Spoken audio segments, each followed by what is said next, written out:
Hey everybody, welcome back. It is week 3 already. Couldn't believe it? Week 3. Each week I try to do something more special with our new book that we have. This here is chapter 3 and we'll be doing page 16. Now this is very special to me because I am an artist and I have a lot to say about this. Now, you may not know I have 2 degrees. I have one in English as a professor, and I also have a degree in art and design. So I have 2 degrees. Now, this is very interesting because our book today is about art. So let's now look at chapter 3. Are you ready? Let's go. Okay, so on the top of our page over here is page 16. Let's look at the wording today, chapter 3. Samgwa. It was painted by Banksy. Okay, it was painted by Banksy. Who painted something, right? Banksy. Now it's a capital B. I have a question for you. Who is Banksy? Who is Banksy? I have traveled all over the world. I have been to many countries. And when I was in Scotland, I was walking by a small hotel or a pub or a bar or something. And there on the wall was a Banksy's piece of art. Now, Banksy is what they call a graffiti artist. So he takes something, he sprays it with spray paint, and he leaves it out for everybody to see. This is public art. It is not art in museums. However, his art had become so popular, everyone was wondering, who is making this art? And then, after many years, they realized he was an anonymous artist. Anonymous means we don't know who he is. To this day, nobody knows who Banksy is. It's been over 10 years since I first saw my first piece of Banksy art. People have often tried to steal the artwork. They have actually taken it off of buildings, off of metal, off of anything that he sprays, and they take it home with them. So when they say, who is Banksy?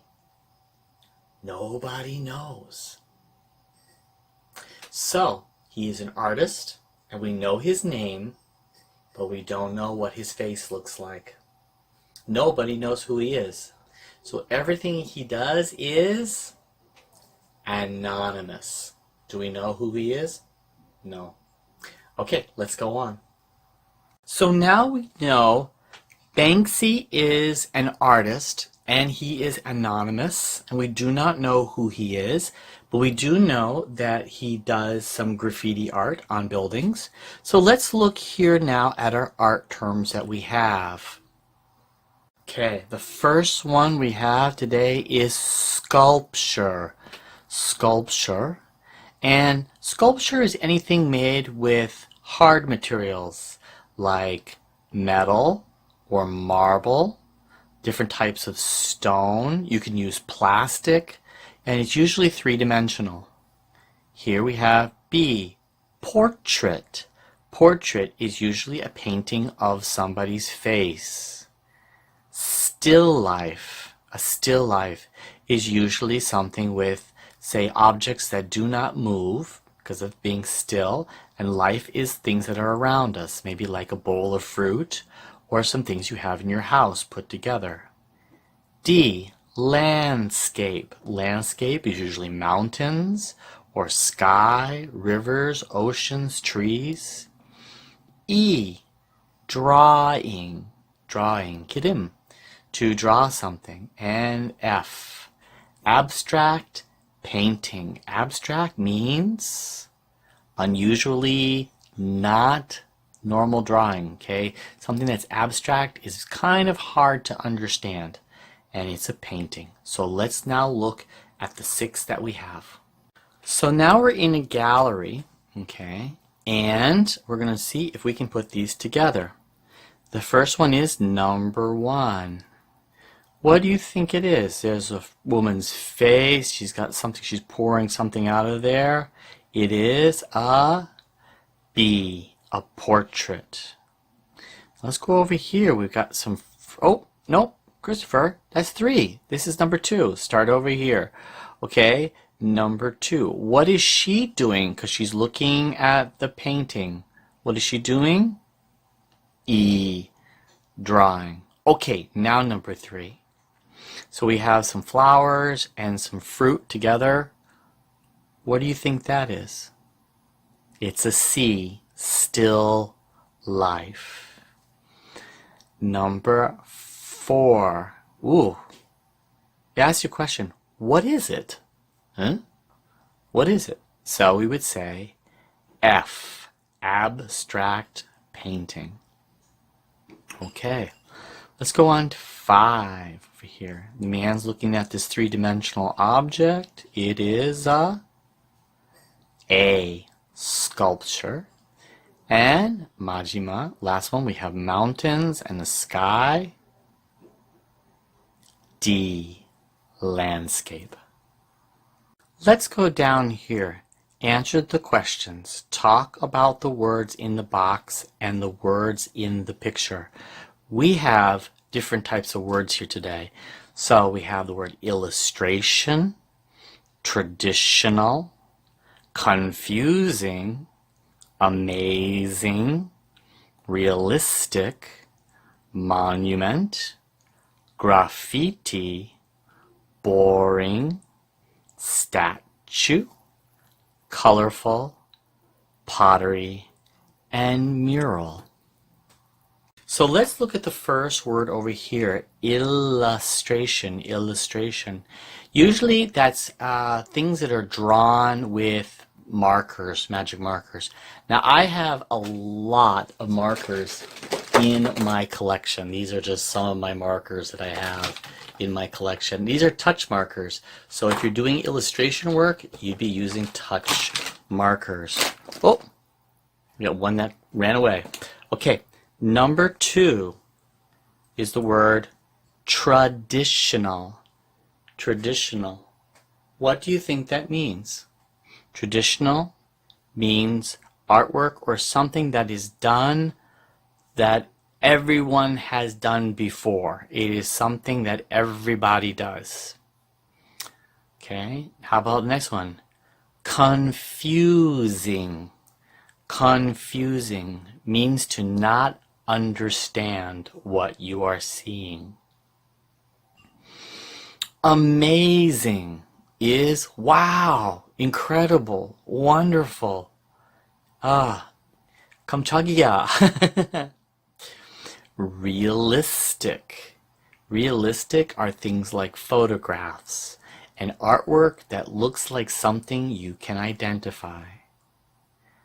Monument. Now, monuments are very large statues or sculptures or something that is put publicly outside. Graffiti. Graffiti is what is spray painted on walls. So the artwork of Banksy is a graffiti artist. Boring. Now you should know this word.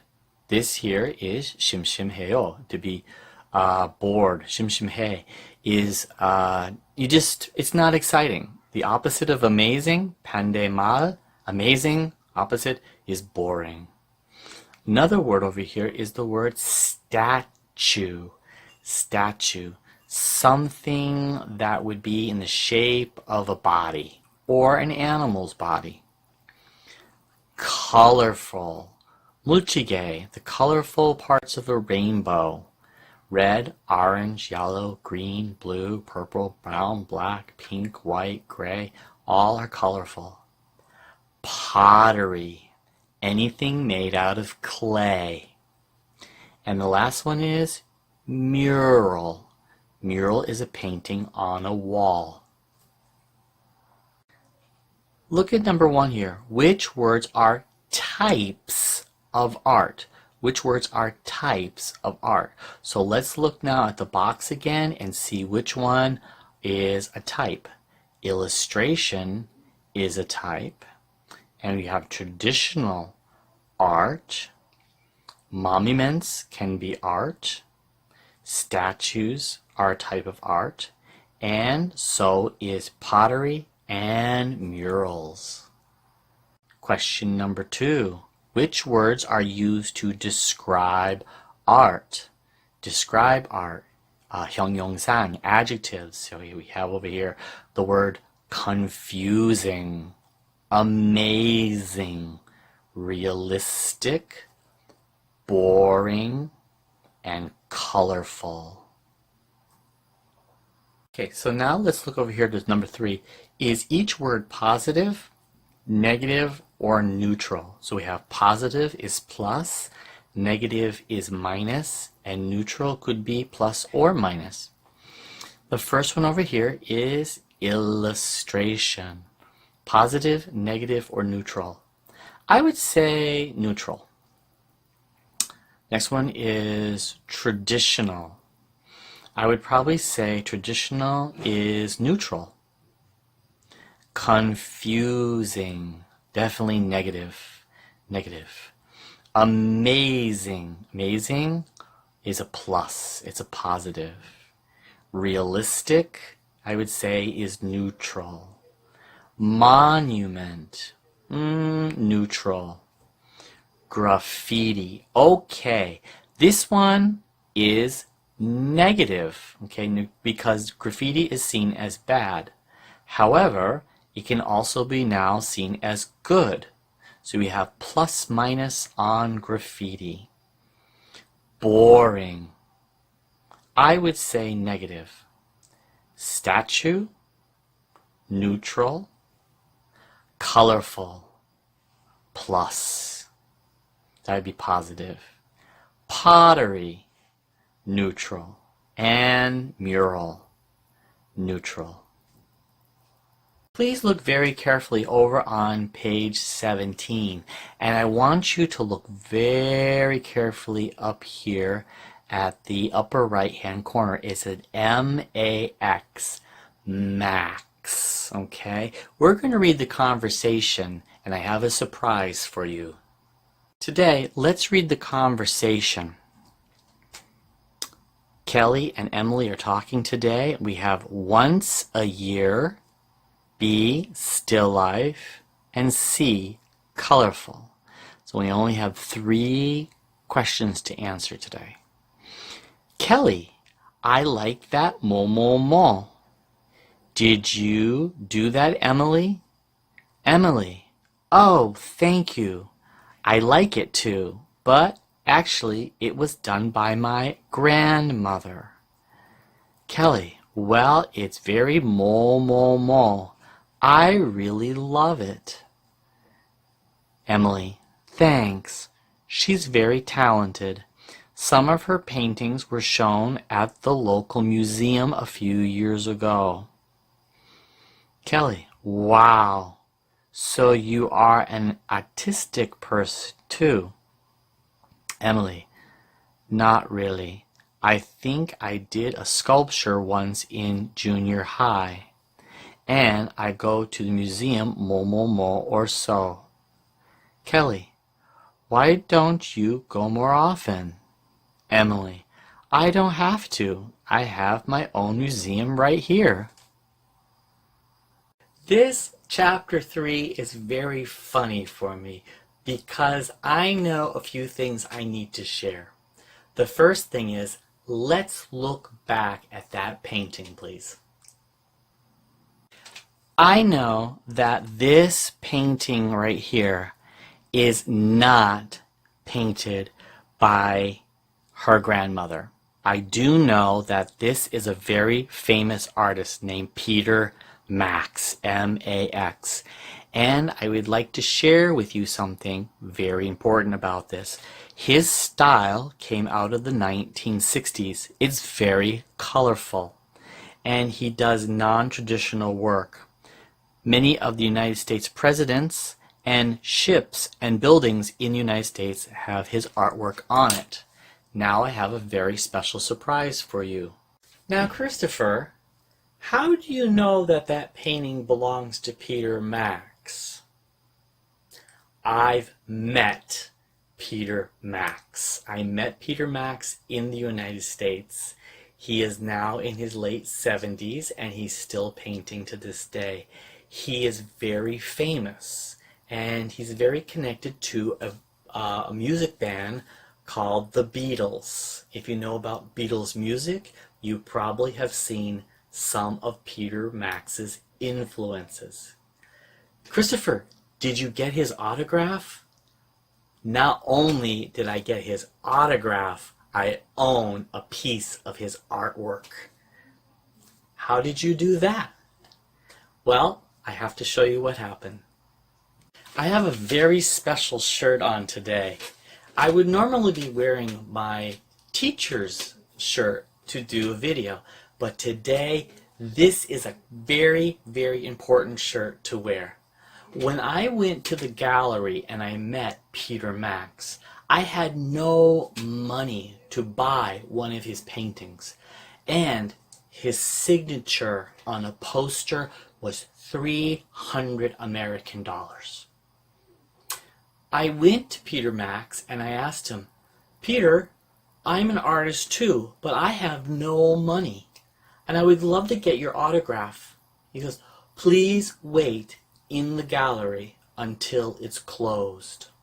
So he was working 3 hours for the gallery, signing autographs, selling paintings, signing posters. For myself, I waited, and I waited, and I waited. Then the gallery was closing at 9 p.m. and Peter was walking away. And I said, Peter, don't forget me. And he said, oh yes, you, come here. So we met, and he goes, turn around. What? Turn around. Huh? He took out a permanent marker. And I did exactly as he said. I turned around like this. He's drawing on my back. He drew a famous painting or a picture of a lady and signed his name to me. Love, Peter Max. I have an original Peter Max drawing on a shirt.